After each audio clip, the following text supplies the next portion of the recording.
Service in Fort Worth has issued a severe thunderstorm warning for southeastern Denton County in north central Texas, Collin County in north central Texas, northwestern Dallas County in north central Texas, until 5 p.m. Central Daylight Time. At 4:06 p.m. Central Daylight Time, a severe thunderstorm was located over Carrollton, moving northeast at 55 miles per hour. Hazard, 60 miles per hour wind gusts and quarter-size hail. Source, radar indicated. Impact, hail damage to vehicles is expected. Expect wind damage to roofs, siding, and trees.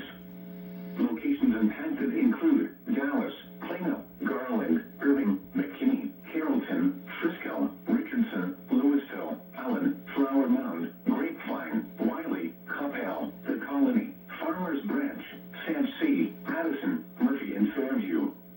This includes Interstate 35E between mile markers 436 and 450.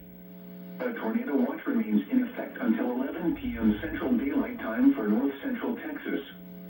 For your protection, get inside a sturdy structure and stay away from windows.